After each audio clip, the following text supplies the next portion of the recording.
Bueno, muy buenas tardes. Para mí es un gran honor y un placer inmenso en ocasión de la prosecución de las clases de la maestría de procesal civil de la Facultad de Derecho de la Universidad Nacional de Asunción, fundada en el año 1889, presentar en el día de la fecha a un jurista de fuste, magíster, doctor en Derecho, pero por sobre todas las cosas, un gran amigo, muy caro a mis afectos. Una persona eh, con quien nos une una amistad ya de varios años. Y cuando un maestro en común hace mención en un conversatorio que le genera una caricia en el alma, no estamos hablando de cualquier cosa. El profesor José Alfredo Lobón, aparte de ser magíster, doctor en Derecho, es director de Procesal, una universidad del Perú, en Arequipa. Es una persona entregada al ámbito académico, al ejercicio de la profesión, y en ocasión de la inauguración de su estudio jurídico, invitó personalmente al profesor Adolfo Alvarado de Belloso. Y con todo respeto y educación, mi querido José Alfredo, quiero contar algo que es muy íntimo tuyo y del profesor Adolfo, pero creo que con esa expresión de caricia del alma de nuestro maestro, eh, los compañeros que nos están escuchando en día de la fecha pueden entender el sentimiento. En homenaje a quien nos enseñó a repensar el derecho, el doctor José Alfredo Lobón Sánchez puso como nombre de la biblioteca de su estudio jurídico el nombre del profesor Adolfo Alvarado de Belloso. Eso no lo hace cualquiera. Querido José Alfredo, te agradezco infinitamente tu tiempo. Aprovecho para presentarte también al integrante de nuestra cátedra, el profesor Juan Francisco Blanco Abogado, que nos acompaña. Te agradezco infinitamente de corazón tu tiempo y hago votos porque nuestro amado y querido Perú encuentre la paz, respetando siempre la vigencia del debido derecho, que tanto luchamos y pregonamos.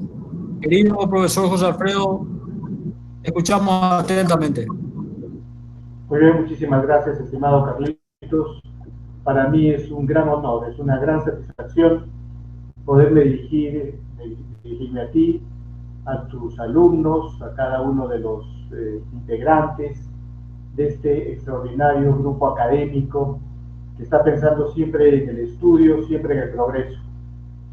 Agradezco infinitamente tus palabras, Carlitos. Nos conocemos hace muchos años, desde la maestría en Rosario, cuando todavía éramos jóvenes, amigos. Todavía seguimos siendo jóvenes, pero no tanto.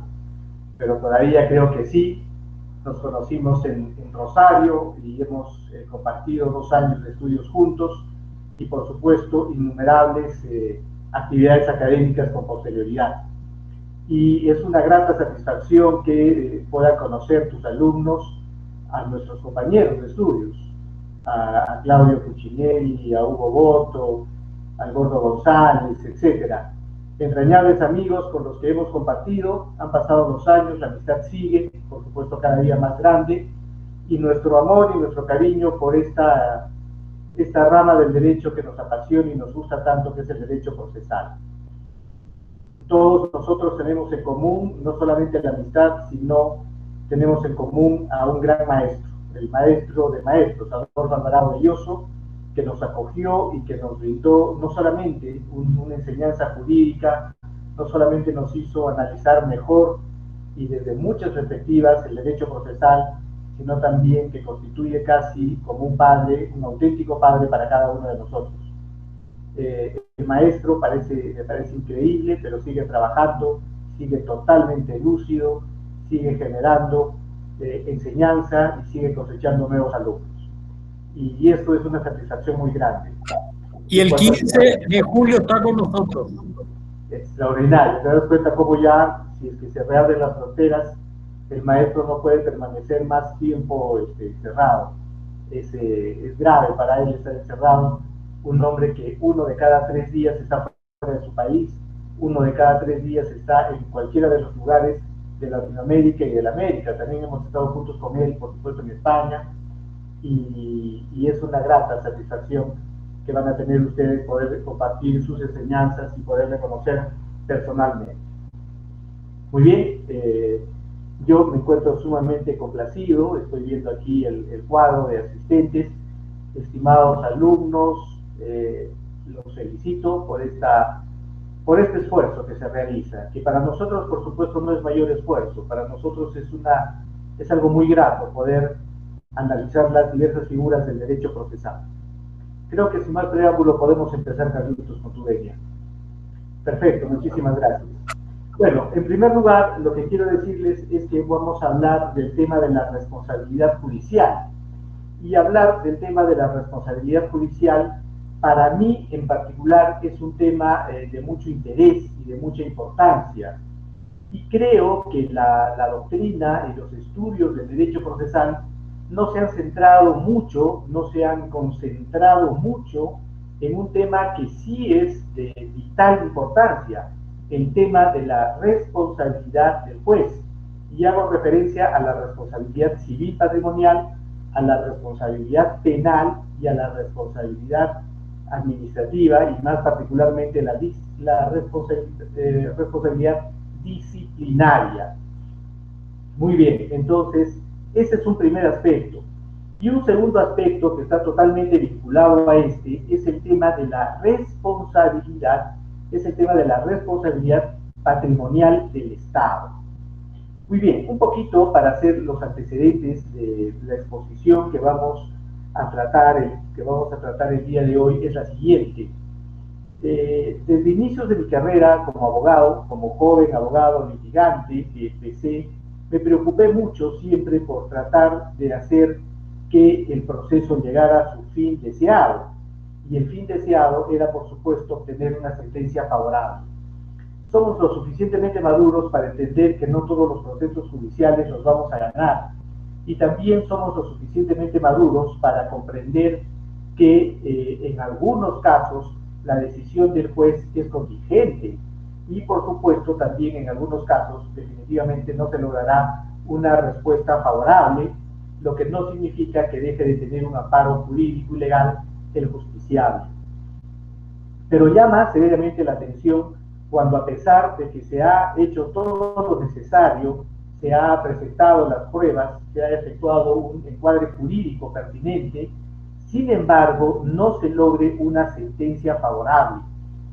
Si se recurre a los medios impugnatorios, como que efectivamente debe ser así, y se agotan estos medios impugnatorios, y finalmente también no se logra una resolución favorable, cuando esa resolución favorable es lo que, dentro del concepto de la razonabilidad, correspondía darse, entonces surge una sensación, ¿no?, que es lógica en el profesional, en el abogado, que es por qué se perdió este proceso judicial que debió ganarse. Y aún resulta un poco complicado poder explicar al cliente y el mismo cliente también entender, porque tiene capacidad suficiente como un mínimo de cultura general, de que debía obtener una resolución favorable y no la obtuvo. Esta inquietud como abogado litigante me lleva a estudiar el tema de la responsabilidad civil y en particular la responsabilidad civil de los jueces. En la medida que yo fui estudiando este tema, el tema de la responsabilidad civil en términos generales, porque soy abogado litigante en materia civil y por supuesto conozco de procesos judiciales, civiles de responsabilidad contractual o extracontractual, cuando iba estudiando el tema de la responsabilidad civil de los jueces, me encuentro con una norma que llama un poquito la atención. Y la norma que llama un poquito la atención en nuestro código actual, muy similar al código anterior, nuestro código actual, Código Procesal Civil de 1993 del Perú, establece en el artículo pertinente, que es el artículo 509, lo siguiente. Dice: el juez es civilmente responsable cuando en ejercicio de su función jurisdiccional causa daño a las partes o a terceros.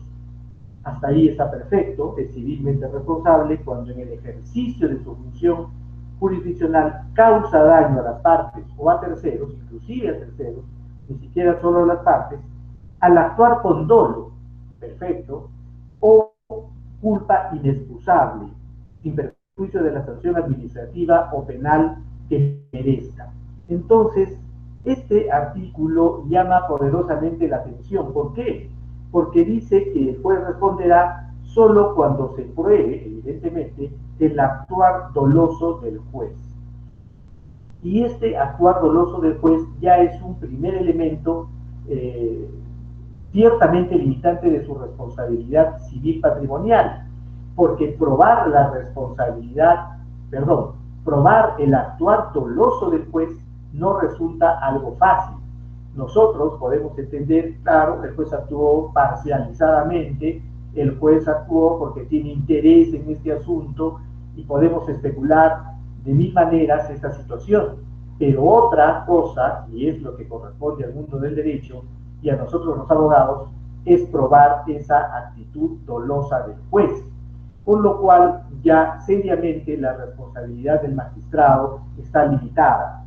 Pero lo segundo que sí podríamos probar, que es su culpa, que puede ser grave o inexcusable, o inclusive una culpa leve. Sobre este tema hay bastante controversia en la doctrina.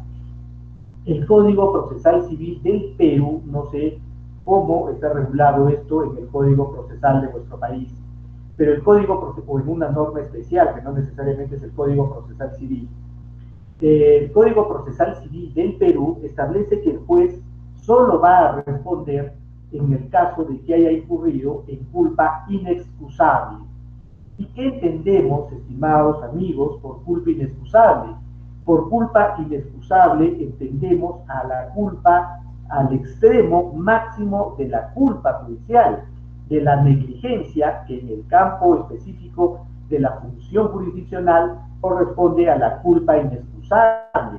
Culpa inexcusable es la culpa extrema, la culpa en la cual solo incurriría una persona manifiestamente torpe.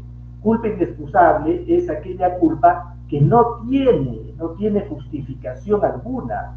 En el caso del obrador profesional y en el caso del abogado litigante, incurre en culpa inexcusable cuando, teniendo que impugnar una decisión, una sentencia, no la impugna. Si hace su trabajo impugnatorio, si efectúa efectivamente una apelación y esta apelación no es correcta, es defectuosa, tendrá una culpa, pero no será inexcusable. Solo para comprender el grado de la culpa inexcusable se presenta cuando, digo, en el caso concreto del abogado litigante, no presentara el escrito de apelación. En este orden de ideas, si nosotros trasladamos la culpa inexcusable a la actividad del juez, entonces estamos en una situación límite, en una situación de extremo, tal que muy pocas veces podría incurrir el magistrado. Desde allí surge que sean escasas, sean mínimas las demandas de responsabilidad civil contra los jueces, y como consecuencia de esto, estas escasísimas demandas por una situación de dolo o de culpa inexcusable son extremos tan difíciles de alcanzar en el campo teórico y por supuesto también en el campo práctico, que virtualmente el juez podría, y de hecho considero ello, el juez deviene irresponsable en el ejercicio de su función jurisdiccional en el campo del derecho en la normatividad procesal y civil de mi país. A buena cuenta, el juez en el Perú no tendría responsabilidad civil y de hecho prácticamente no la tiene. No solamente esta situación originaria y primaria, el extremo del dolo y el extremo de la culpa inexcusable. Junto a ello tenemos que dice que la conducta es dolosa si el juez incurre en falsedad o fraude, o si deniega justicia al rehusar o omitir un acto o realizar otro por influencia. O sea, si es que el juez incurre en falsedad o incurre en fraude, si el juez incurre en fraude en cualquiera de sus modalidades, o si el juez dice realiza un acto por influencia, realiza o deja de realizar un acto por influencia. A buena cuenta, no solamente existe limitación en cuanto al dolo, sino existe limitación en cuanto a los casos de dolo que el juez debía reportar. Cuando actuó con dolo o fraude y cuando actuó bajo un acto de influencia para realizar una labor o no realizar esa labor. Con lo cual, estimados amigos, el campo específico del dolo del juez, que podría y debería estar limitado solamente a esa figura, con cualquiera de los supuestos que podría darse.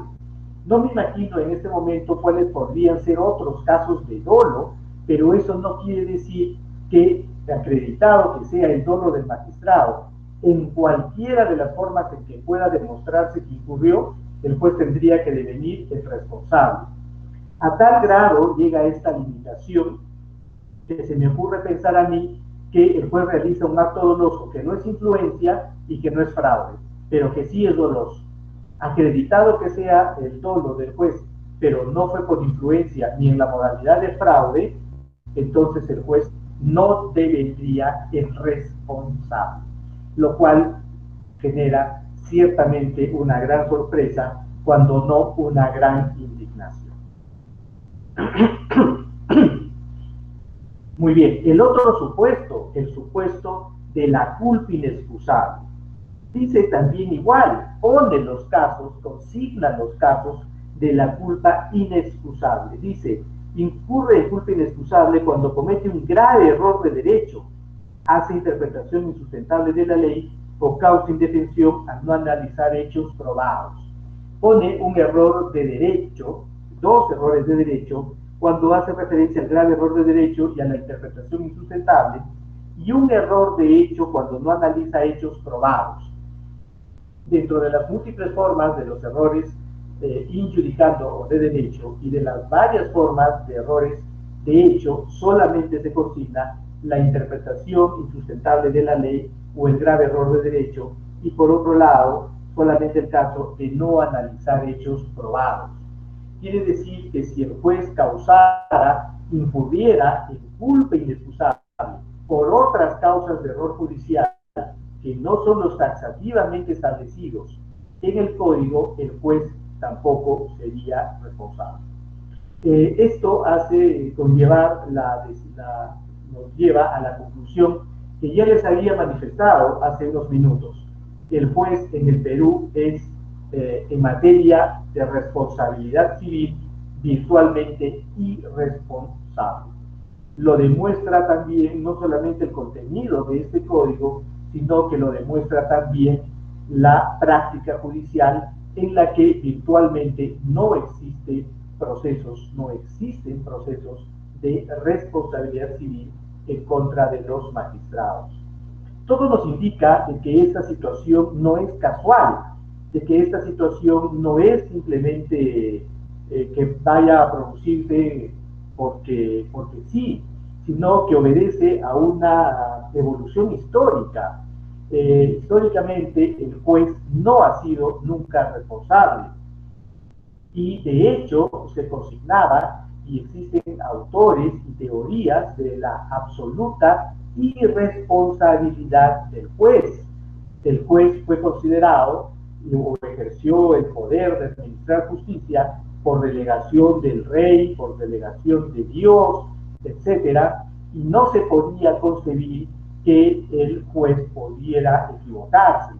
Menos aún se podía concebir que el juez podía ser responsable y ser demandado y ser parte del proceso judicial en el que él tenga que responder por los daños causados de sus malas decisiones. Entonces, eso tiene un origen histórico. Sin embargo, precisamente por la evolución histórica es que, particularmente, soy de la opinión que los jueces sí deben ser responsables. Precisamente deben ser responsables por el la función gran responsabilidad que realizan y por el enorme poder que los jueces tienen, creo que no solamente en el Perú, sino en sentido muy general.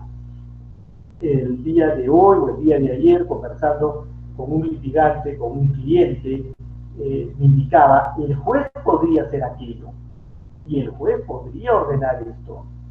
Y la respuesta fue muy sencilla. No hay prácticamente nada que los jueces no puedan ordenar. Los jueces pueden ordenar y pueden disponer, porque además tenemos un código procesal civil que ciertamente tiene sesgos de un código inquisitivo. El artículo 194 de nuestro Código Procesal Civil hace referencia a la facultad del juez a ordenar pruebas de oficio. Y esta facultad del juez, también como consecuencia de una evolución histórica, cada día está más atenuada, felizmente.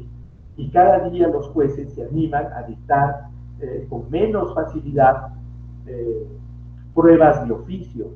Sin embargo, el que puede, puede, y el que quiere, quiere, y consecuentemente esto no está exento de que efectivamente pueda producirse de esta manera.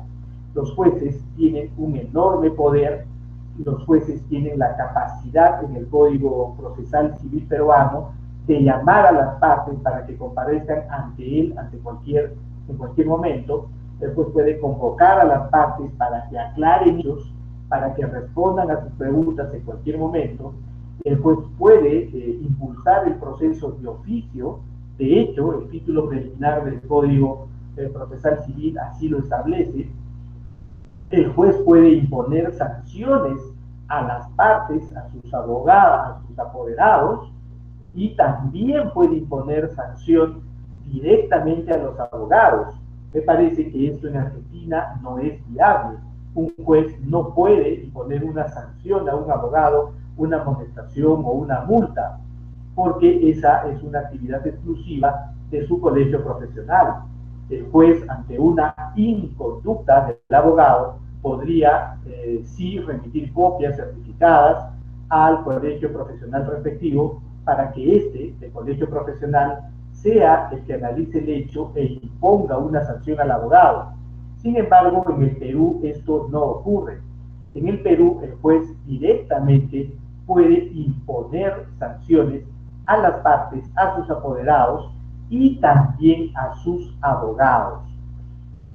Entonces se presenta una figura que no es una figura que tenga una forma adecuada, porque por un lado no podemos tener nosotros un juez con enormes facultades y a su vez, al mismo tiempo, un juez con pequeñísimas responsabilidades. Hay acá una grave distorsión, evidentemente manifiesta, en cuanto a la regulación legal de la responsabilidad civil de los jueces.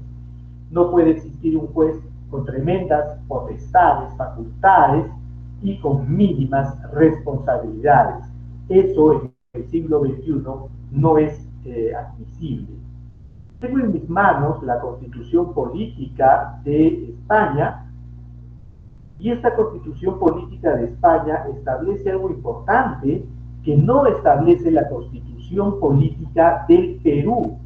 El artículo 117 de la Constitución Española dice: la justicia emana del pueblo y se administra en nombre del rey, por jueces y magistrados, integrantes del Poder Judicial, que son independientes, inamovibles, responsables, y sometidos únicamente al imperio de la ley.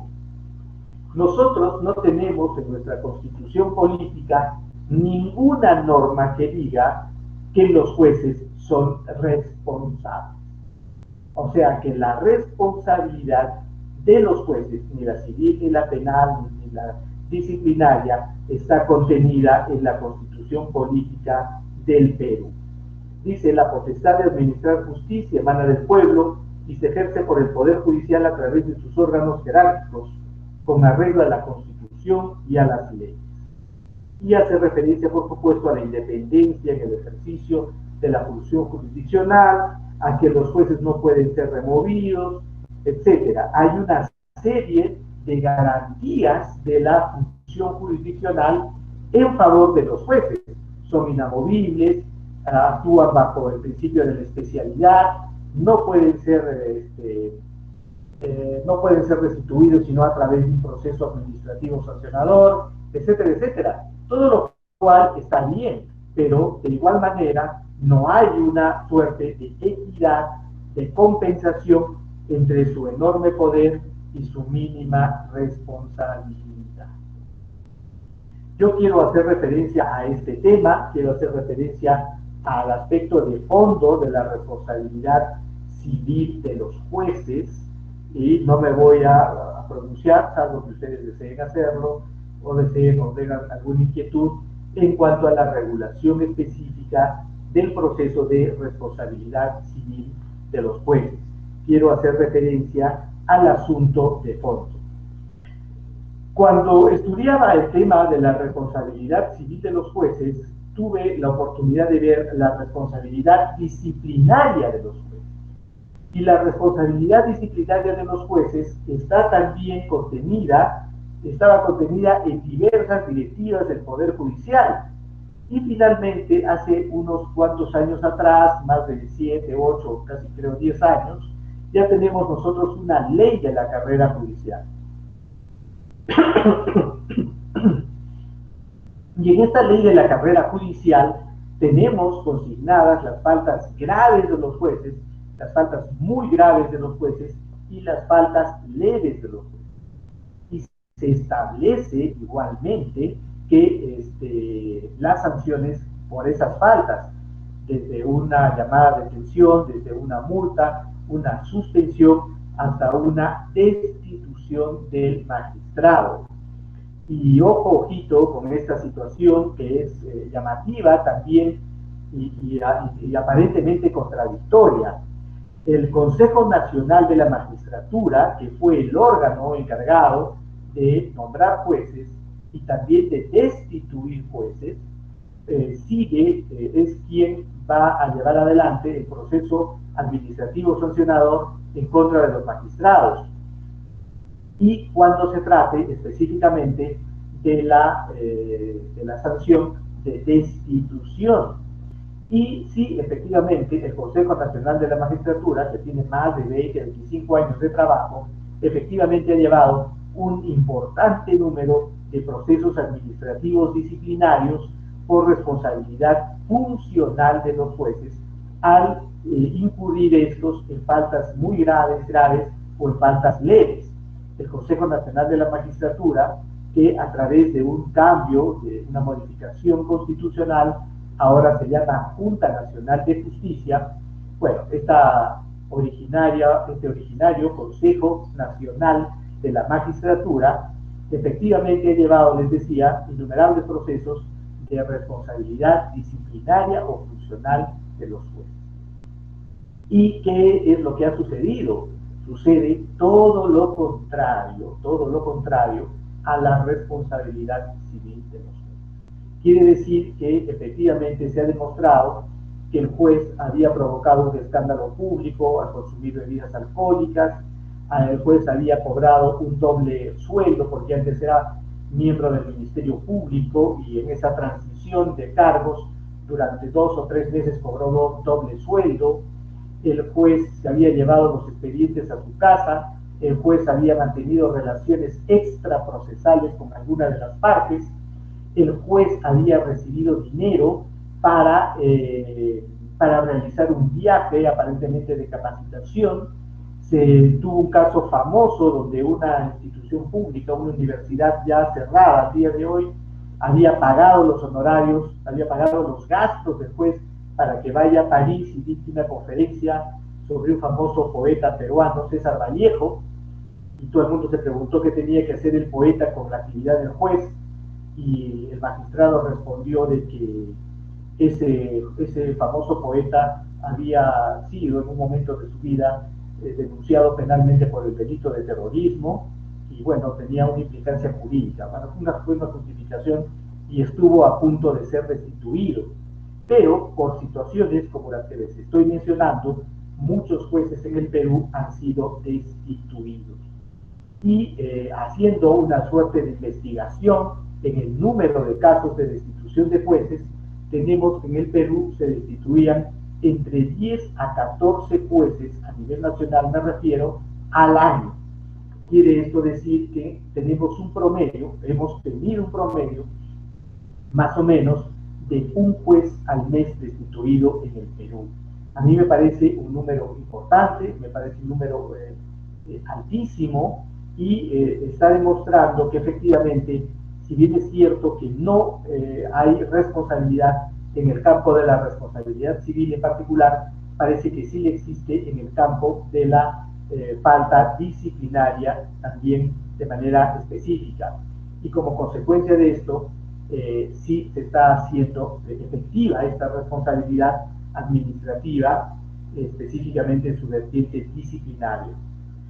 Hasta aquí me parece que no me puedo yo manifestar, estar contento con este elevado número de casos de destitución de jueces, pero sí debo indicar que también me parece una regulación incompleta, indebida, porque inclusive este juez está sometido a un proceso administrativo sancionador y que puede conllevar su destitución del Poder Judicial, también como consecuencia de un mandato, y en este caso sí constitucional, dicen que no se puede recurrir a la justicia ordinaria o constitucional para dejar sin efecto esta destitución de los señores magistrados.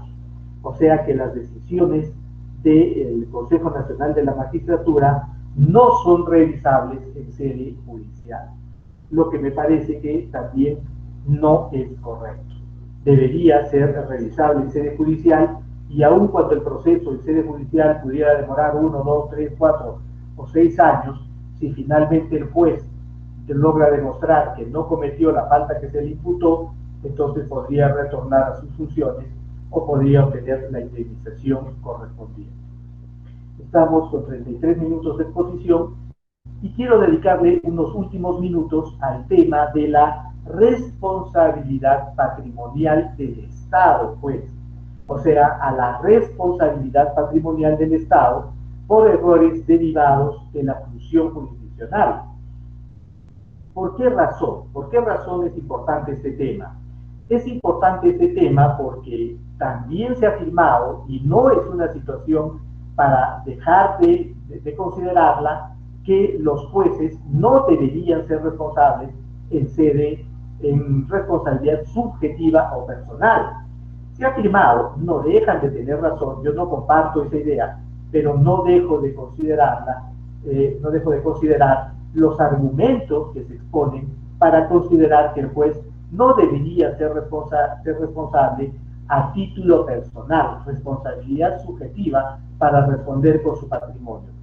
¿Por qué? Porque la función jurisdiccional conlleva un alto nivel de riesgo, la función jurisdiccional está excedida en el número de casos que soportan los juzgados, las normas son materia de interpretación permanente y no hay criterios uniformes para interpretar no solamente las normas, sino también los medios probatorios, etc. Y por esta razón empieza a tener más bien mucha importancia la figura de la responsabilidad patrimonial del Estado, particularmente del Estado juez, o sea, del Estado en su vertiente de responsabilidad derivada de función jurisdiccional. Porque nosotros debemos poner el centro de atención, debemos poner la mirada en la persona del justiciable.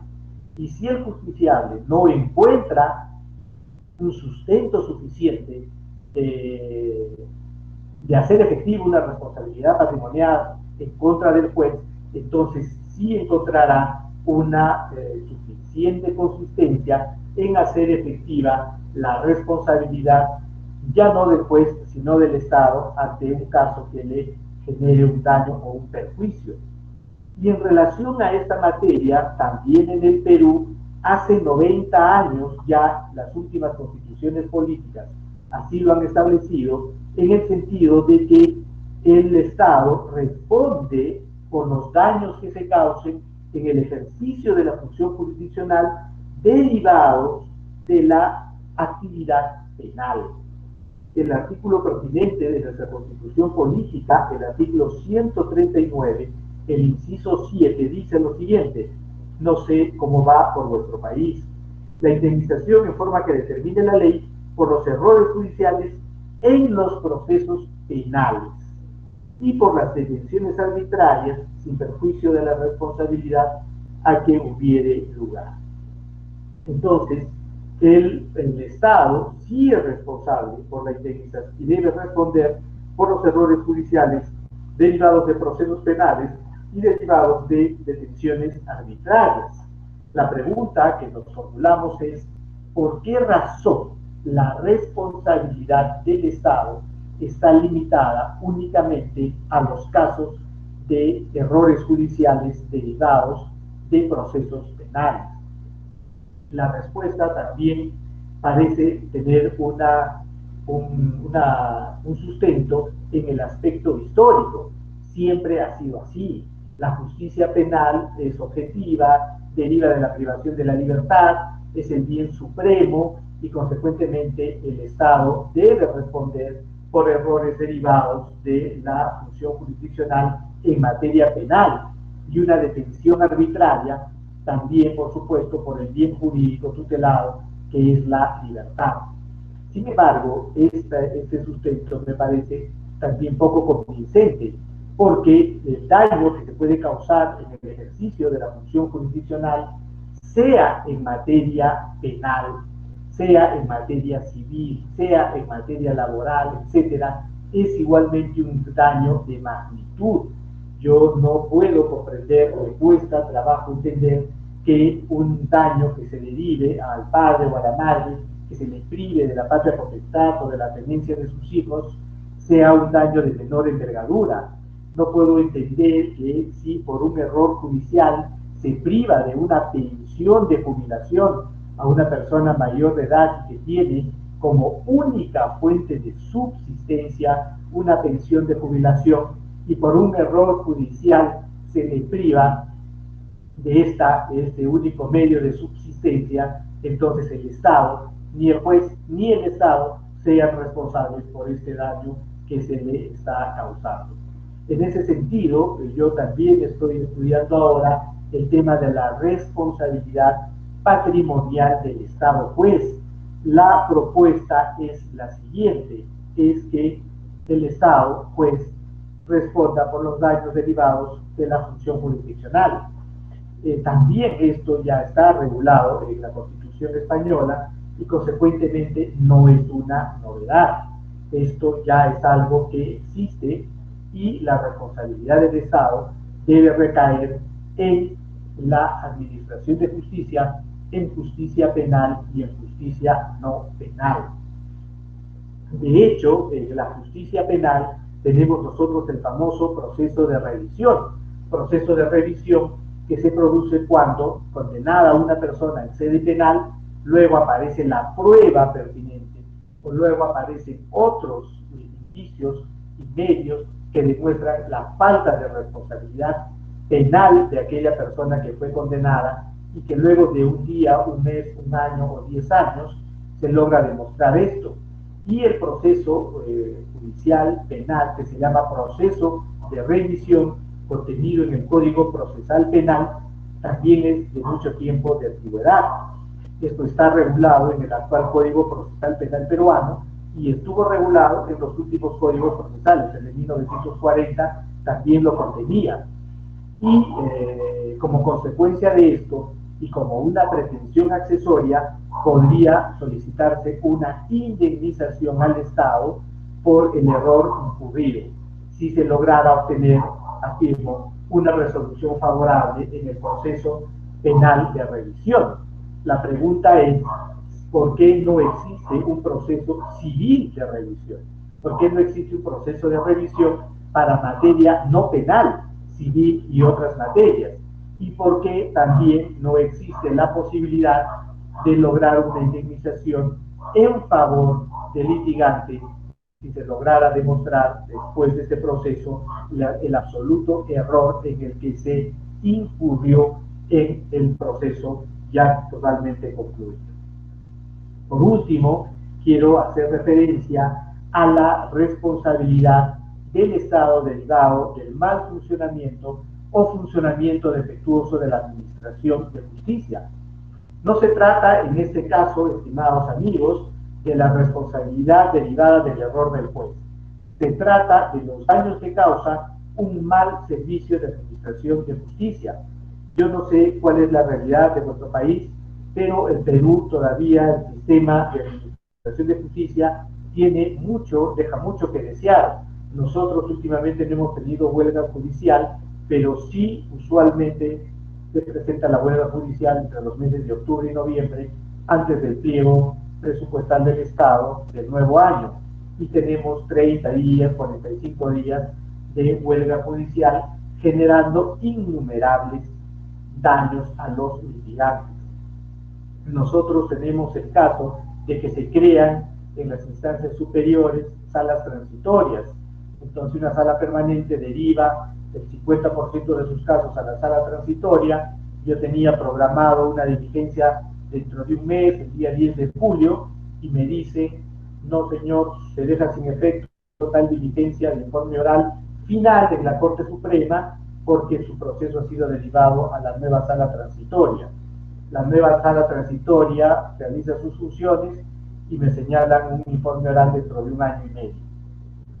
Una vez que faltan 30 días para que este informe oral ante la sala transitoria se lleve adelante, ¿no es cierto? Me pasan otra comunicación que dice la sala transitoria ha cesado sus funciones y como consecuencia de esto regresa su proceso a la sala permanente. Y la sala permanente también me volverá a señalar nuevamente el informe oral dentro de otro año y medio. Puede pasar 5 años y el litigante no obtuvo ni siquiera la posibilidad de hacer un informe. Si de por medio existen medidas cautelares, si de por medio existen situaciones que se agravan con el tiempo, es evidente que el mal funcionamiento de la Administración de Justicia me está generando un daño. Y esto no existe en el Perú. No existe responsabilidad del Estado por el mal funcionamiento de la Administración de Justicia. Creo, estimado Carlitos, que hemos dado una pequeña pincelada, unas pequeñas pautas sobre la responsabilidad civil del juez, sobre la responsabilidad patrimonial del Estado y sobre la responsabilidad disciplinaria de los jueces en el Perú. Estimados alumnos, Carlitos, muy amables por su atención y quedo como siempre dispuesto a contestar las preguntas, las inquietudes, los comentarios en relación a este tema que espero que también en nuestro país sea de primer interés. Muchísimas gracias y quedo atento a vuestras preguntas. En primer término, querido José Alfredo, muchísimas gracias por la generosidad de tu exposición y como corresponde para organizarnos, vamos a iniciar ahora una ronda de preguntas y me gustaría solicitarle a los compañeros que de manera organizada levantemos la mano para conceder el uso de la palabra y que el profesor pueda dar la respuesta correspondiente.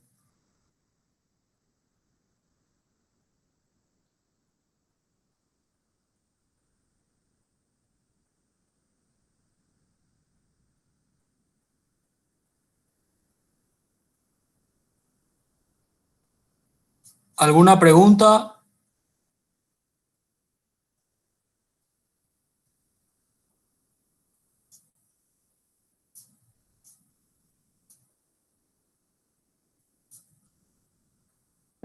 Somos 31, ¿no? 31, sí. O 30 en total, deben ser.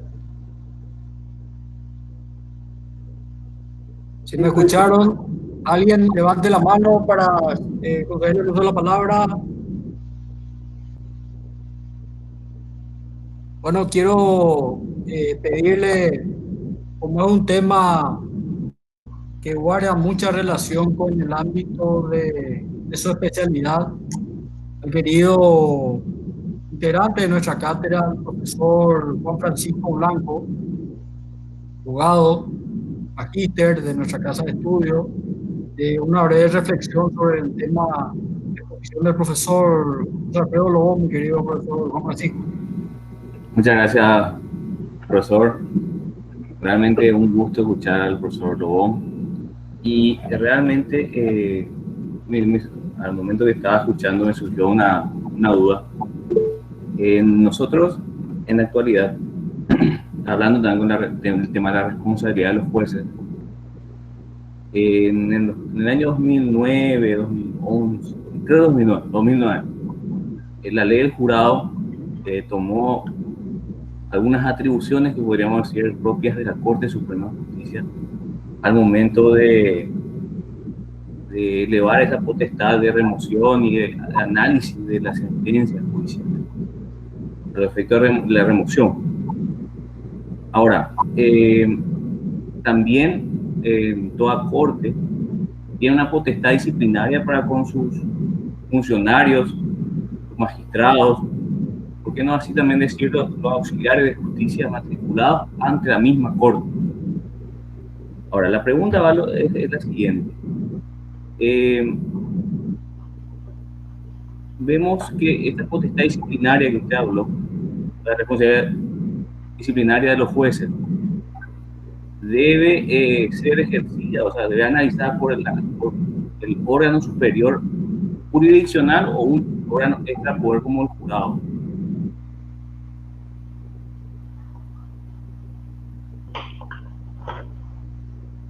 De enjuiciamiento magistrado. Muchísimas gracias. Muchísimas gracias. Bien, entiendo que la pregunta es si la responsabilidad disciplinaria de los jueces debe ser analizada, debe ser vista por los propios jueces superiores o por un órgano especializado. ¿Estamos de acuerdo? ¿Ese es el sentido de la pregunta? Así mismo. Correcto, muy bien.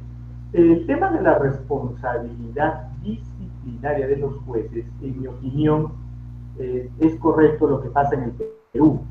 Nosotros tenemos acá un órgano que se llama Órgano de Control de la Magistratura, OCMA, Órgano de Control de la Magistratura, y tenemos también estos mismos órganos de control a nivel distrital, y estos órganos son órganos de control de la magistratura a nivel distrital que están en cada uno de los distritos judiciales del Perú. Y efectivamente estos órganos de control son los que en primera instancia llevan adelante la labor de recepción de las quejas por parte de los litigantes y efectivamente imponen las sanciones que corresponden, las multas, inhabilitaciones o suspensión en el cargo, etcétera, en contra de los magistrados. Cuando la responsabilidad por la falta muy grave en la que habría incurrido el magistrado conlleve la decisión, en este caso la opinión de la destitución, estos actuados a nivel de órgano de control se derivan ante el Consejo Nacional de la Magistratura, que hoy tiene el nombre de Junta Nacional de Justicia. Y la Junta Nacional de Justicia es la única entidad que puede disponer la destitución. Si es una sanción menor, se realiza por los propios órganos de control de la magistratura, del Poder Judicial. Pero aquí surge la pregunta y de repente en su aspecto más esencial.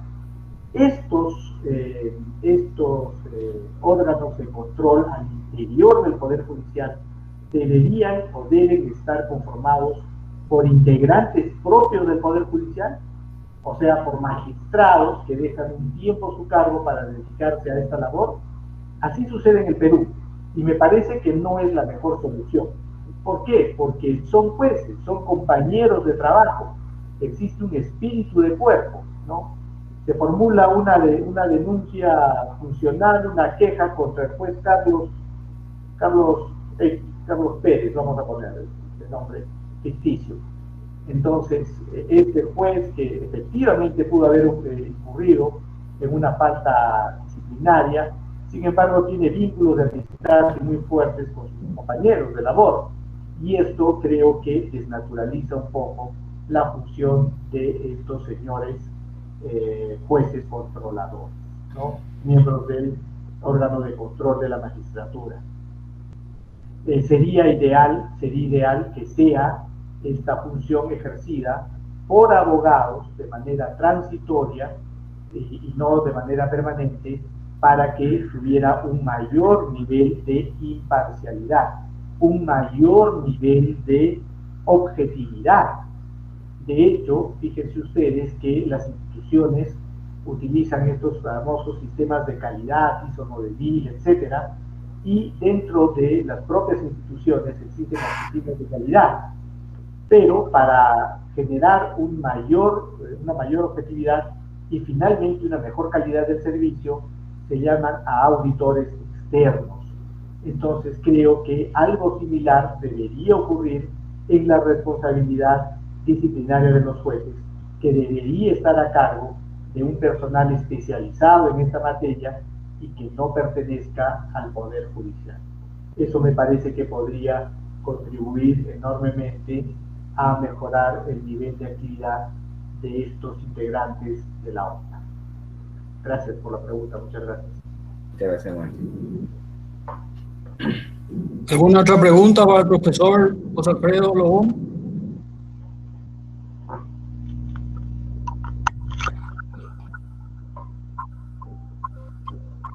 Hola. Sí, Jorge, te escuchamos. Sí, gracias, profe. Bueno, estaba diciendo el invitado, primeramente, buenas tardes aquí,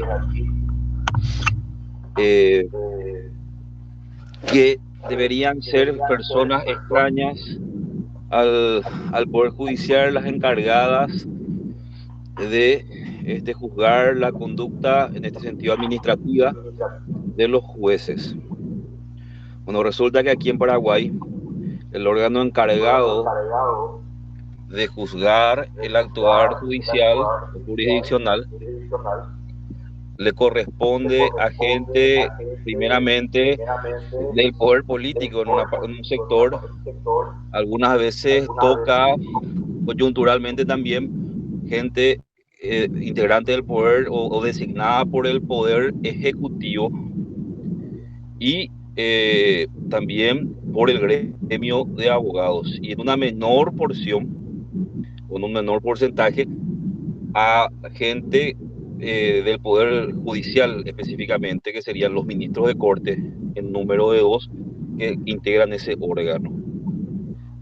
En este entendimiento, aquí siempre se presta a que al juzgamiento de los magistrados se haga de una manera con un corte muy político y por sobre todo muy alejado a derecho.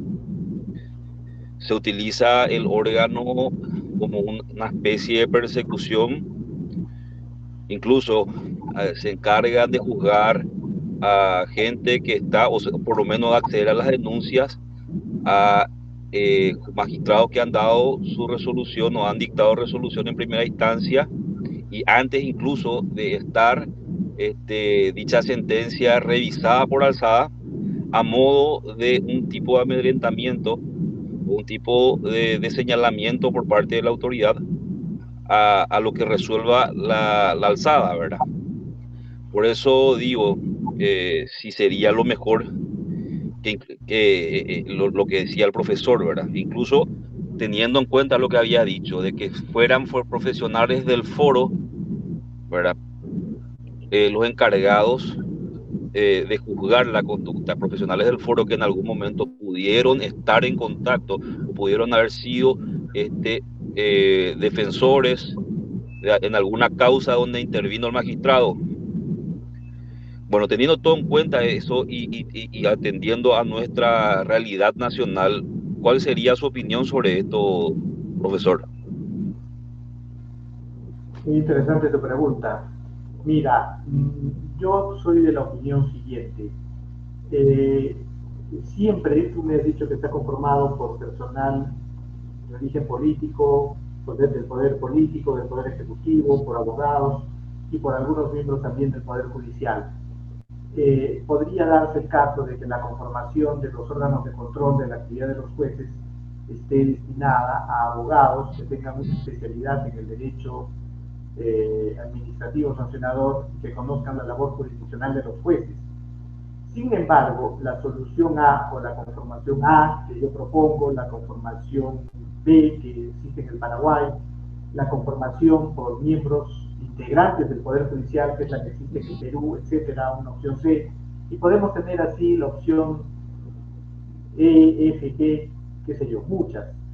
No siempre he considerado lo siguiente, y no sé si ustedes comparten conmigo, más allá de la conformación, que siempre puede ser buena, puede ser mejorada, el elemento determinante para que algo funcione bien es la calidad personal de sus integrantes.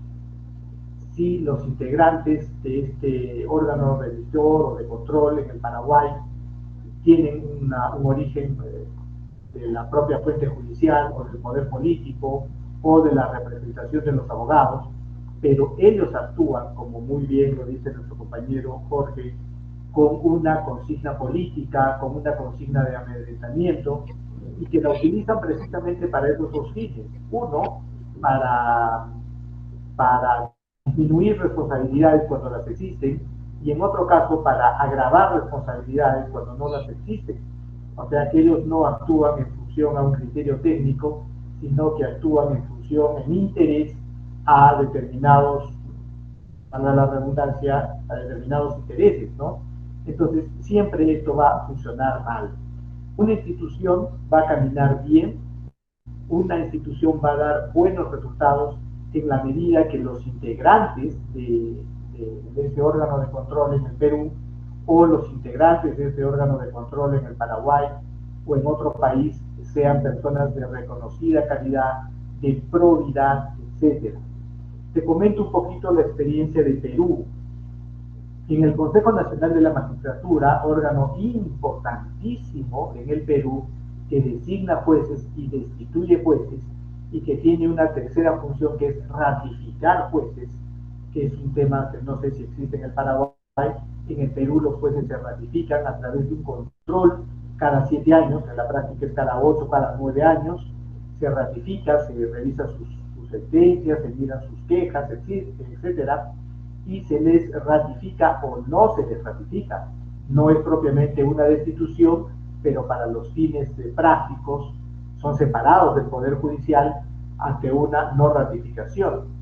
Si es que esa importantísima labor de los integrantes del Consejo Nacional de la Magistratura se politiza, si esa labor de los integrantes del Consejo Nacional de la Magistratura, hoy Junta Nacional de Justicia, está en manos de personas que van a negociar los puestos, que van a negociar el ingreso al Poder Judicial, que van a negociar la salida o la permanencia de un magistrado cuestionado y que no son personas idóneas, entonces esto no funciona. Esto se empieza a generar el descrédito absoluto.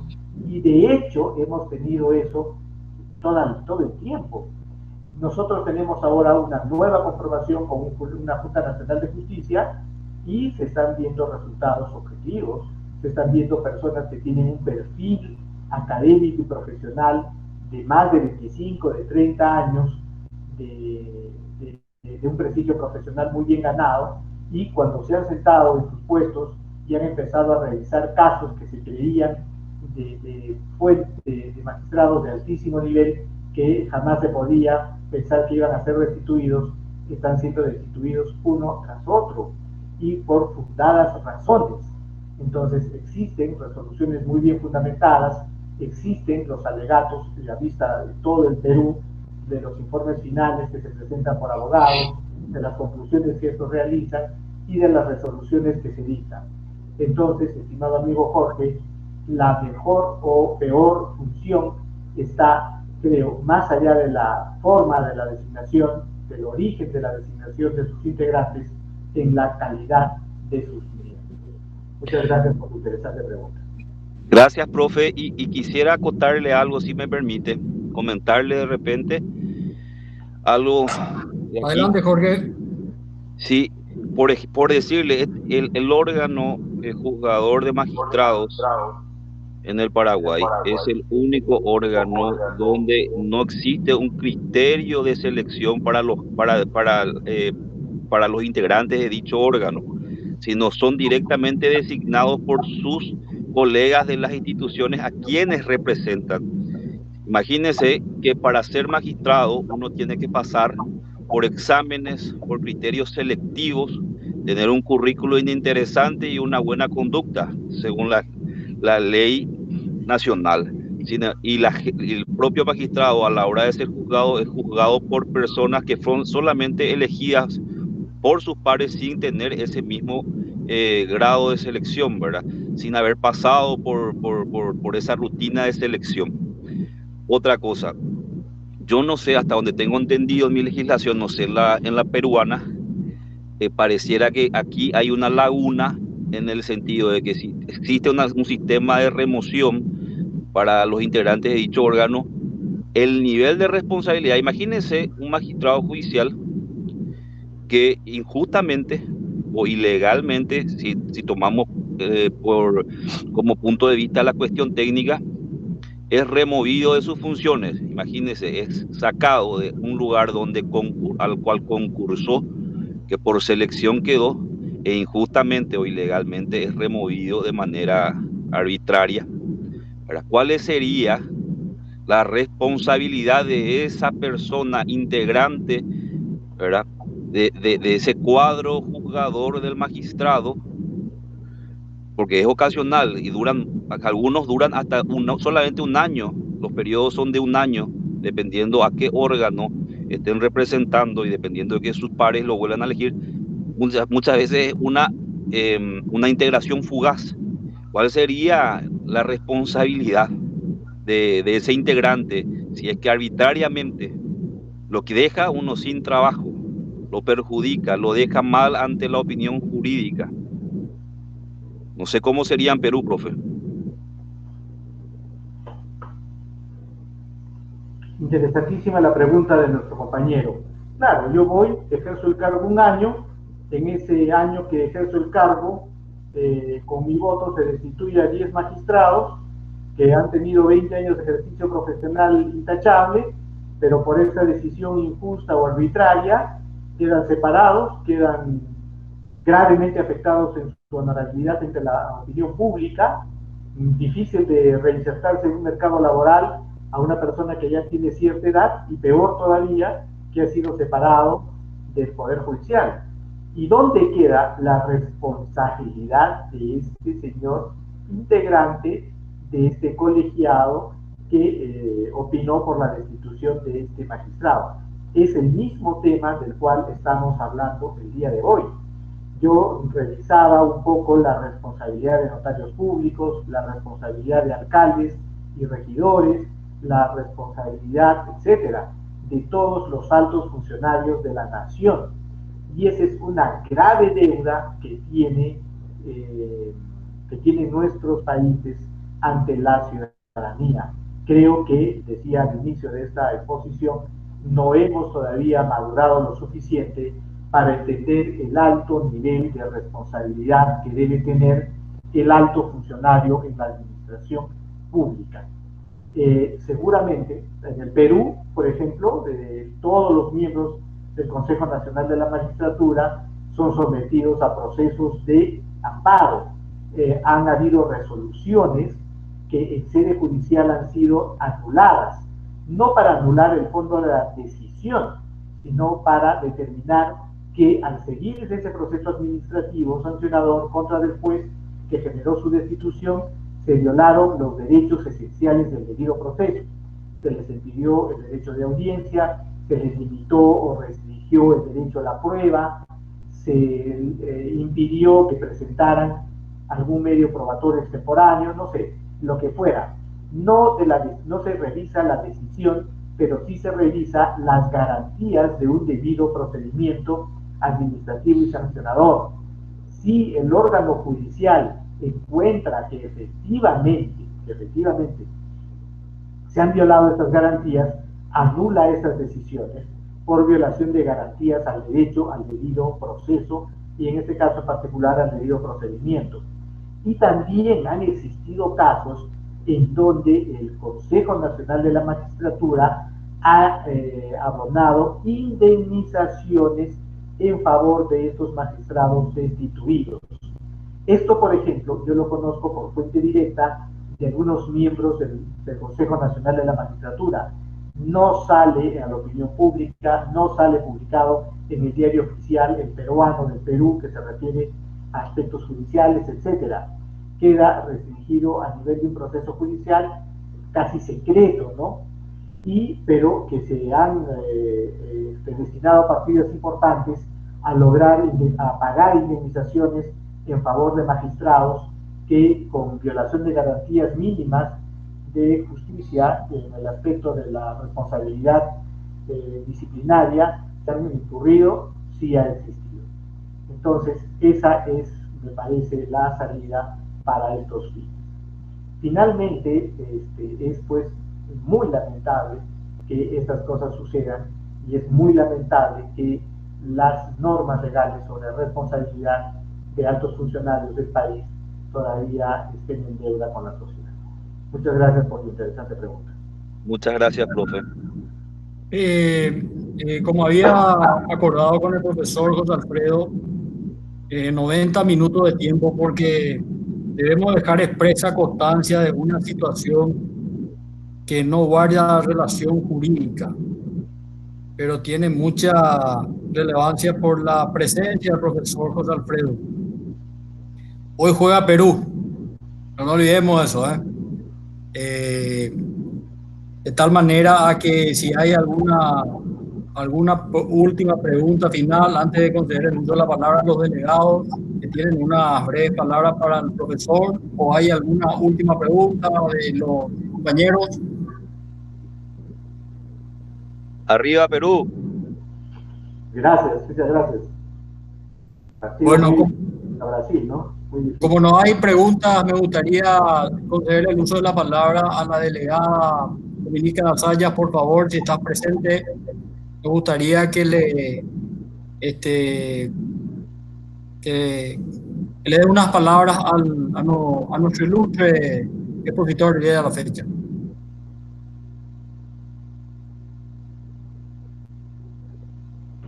Sí, ¿me escuchan?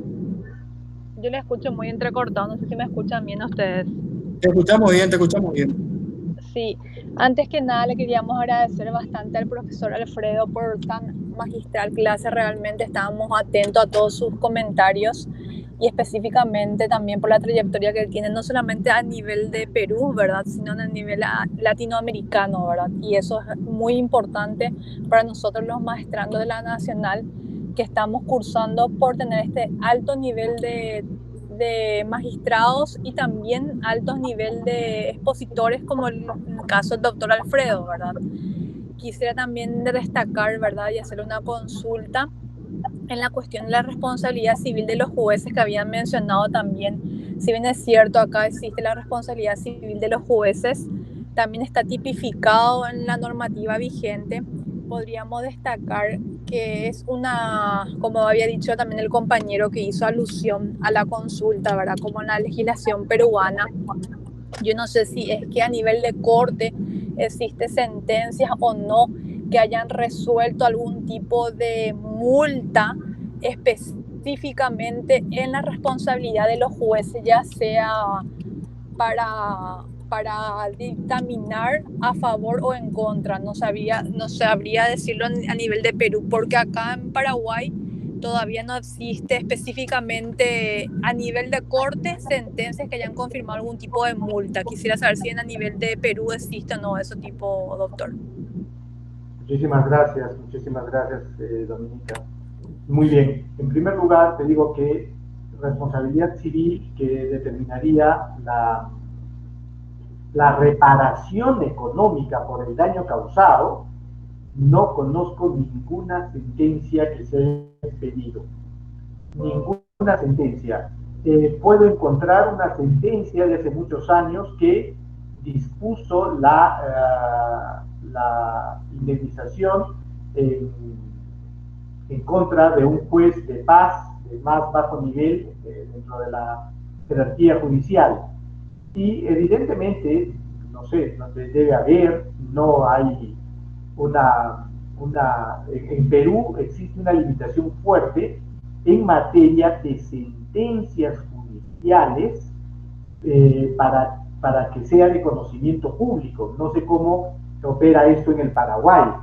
Te debo decir que todas las sentencias del Tribunal Constitucional peruano están de libre acceso. Tú entras al portal y puedes acceder a la sentencia del año 2020, 2015, lo que fuera. Puedes hacer un buscador y por la materia, etcétera, y las tienes todas a disposición. Si quieres hacer lo mismo en materia civil, no tienes el acceso. Tú desde el Paraguay, si yo te doy un número de proceso judicial, puedes, por supuesto, acceder a ese proceso judicial en particular. Tú me dices, quiero un proceso judicial de desalojo, de alimentos, de nulidad de matrimonio. Si yo logro encontrar y tengo el número exacto, tú puedes acceder desde cualquier lugar del mundo, ingresar al portal y ver el desarrollo de ese proceso. Pero no tienes la posibilidad de revisar íntegramente todas las sentencias, que sí debería ser así. Yo tendría que buscar como abogado civilista sentencias sobre reivindicación, sentencias sobre nulidad de acto jurídico, sentencias sobre cosa juzgada fraudulenta, Distrito Judicial de Arequipa, de Lima, de donde fuera, de Iquitos, año 2020, 2015, 2010, sentencias fundadas, sentencias infundadas, qué sé yo. Entonces, eso contribuiría en mucho a la transparencia de la actividad de los jueces y también para el estudio, para la academia. Podrían ustedes revisar o hacer un estudio comparativo de las sentencias de violencia familiar en el Perú, en Lima o en Arequipa, con el Paraguay, con una ciudad determinada. Y tendrían ustedes esa base de información a libre disposición. Entonces, eso me parece una limitación tremendamente grande que todavía no se da. Y por supuesto, existen seguramente intereses para que eso no se dé. No conozco ninguna sentencia que haya sido declarada fundada y que hayan ordenado pues una indemnización más allá de algunos contados y lejanos casos de esto con jueces de ínfimo nivel. Y otro tema importante es que también la responsabilidad civil de los miembros de la Corte Suprema todavía es mucho más restringida que el de los demás miembros del Poder Judicial. Muchísimas gracias, Dominica, por tu interesante pregunta. A usted, doctor, realmente, porque me quedó la duda, justamente por eso dije, voy a preguntarle al doctor, porque mejor que usted, que está en ese país, para poder recomendarnos y verificar a sí mismo, como usted está mencionando, ¿verdad?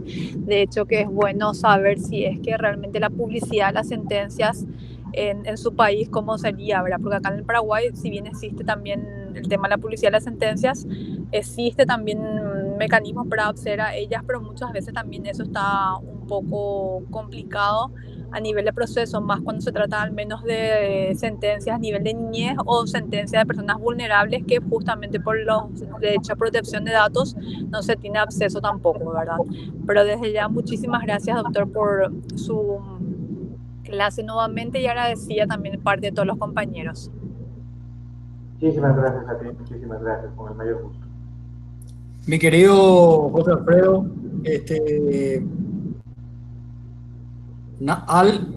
¿conoce el que hable hoy o calle para siempre? ¿Alguna última pregunta? Bueno, interín, y estas palabras, mi querido José Alfredo, con toda emoción y cariño, me gustaría que revises tu teléfono, porque te estamos dejando una evidencia documental de gratitud eterna por la participación en el día de la fecha. Para nosotros es más que invaluable tu participación, tu presencia y todos los aportes jurídicos que nos diste en el día de la fecha. Quiero agradecerte infinitamente, agradecer esa calidad de ser humano que te asiste, recordar que realmente ya pasaron más de 20 años de nuestras clases iniciales y que te veo igualito en tu persona. 20 años no pasaron, querido José Alfredo, nosotros ya no tenemos más cabello, pero seguimos avanzando en esa lucha en la cual estamos todos en procurar tiempos mejores para nuestros hijos y para nuestros países. Cuando más pasan los años, entendemos los mensajes y las enseñanzas de nuestro maestro. Cuando Jorge hacía mención a la exposición con relación al jurado de enjuiciamiento magistrado en la República de Paraguay, voy a decirte que nosotros en Paraguay, a 29 años de la implementación de la Constitución Nacional del año 92, estamos reflexionando sobre la eficacia de muchas instituciones que fueron estatuidas por esta magna. Y me quedó algo más que sustancioso, aparte de todo lo jurídico y académico de tu exposición, que es de qué sirven cambiar tantas leyes si al final son personas y hombres buenos quienes necesitamos para que las mismas sean eficaces. Creo que la doctrina colombiana, la memoria no me falla, hace un ranking de derechos. Y eso nuestro maestro habla del derecho a la vida, a la libertad y el derecho al debido proceso judicial. Entendía esta como una garantía para todo ciudadano. Querido José Alfredo, miembro titular de la primera comisión directiva de la Academia Latinoamericana de Derecho Procesal, garantiza para nosotros como Facultad de Derecho y Ciencias Sociales de la Universidad Nacional de Asunción. Es un honor contar con tu presencia. Esperamos que no sea la última vez. Te agradecemos infinitamente y te queremos entrañablemente. Y en este humilde certificado de gratitud, quiero que sepas que detrás de eso hay corazones de paraguayos que quieren entrañablemente, que valoran tu trabajo, que te siguen, porque tu nombre hemos pasado el grupo de los compañeros ya de los días que conversamos. Ellos estuvieron googleándote, estuvieron viendo tus posiciones por YouTube y todas las que también están en Facebook, las demás redes. Te agradecemos infinitamente esa actitud que tenés por dedicarle tu tiempo a esto que tanto amamos, que es procurar repensar el derecho, querido Rafael. Muchísimas gracias, Carlitos. Es para mí un enorme honor haberme podido dirigir a ustedes, una universidad más que centenaria que tienen ustedes en el Paraguay. Nosotros tenemos a nuestra Universidad Nacional Mayor de San Marcos, pero mi Universidad Católica Santa María de Arequipa tiene 60 años, ustedes creo que tienen el doble. Un gran honor, pero sobre todo una gran satisfacción, y estoy dispuesto en cualquier momento para poder conversar con ustedes sobre cualquier otro de los temas del derecho procesal, sobre todo el derecho procesal civil. Carlitos, un fuerte abrazo para todos y cada uno de tus alumnos. Me encuentro sumamente complacido y estoy sumamente feliz de haber recibido este reconocimiento inmerecido. Para mí es un honor, la satisfacción de poderme dirigir. Es un gusto enorme compartir estos minutos con ustedes. Espero que nos podamos encontrar pronto mejor, Carlitos. Fuerte abrazo. Gracias. Muchas gracias, muchas gracias. Feliz resto de jornada para todos y que gane Perú hoy. Muchas gracias. Gracias. Muchas gracias. Fuerte abrazo. Me despido. Muchas gracias. Chao. Gracias a todos. Gracias a todos. Gracias. Muchas gracias. Gracias. Gracias, profesor. De nada, hasta luego. Saludito. Gracias. Muchas gracias, Muchas gracias, profe. buenas noches, arriba Perú. No. Buenas noches. Gracias, muchas gracias. Permiso. Fuerte abrazo.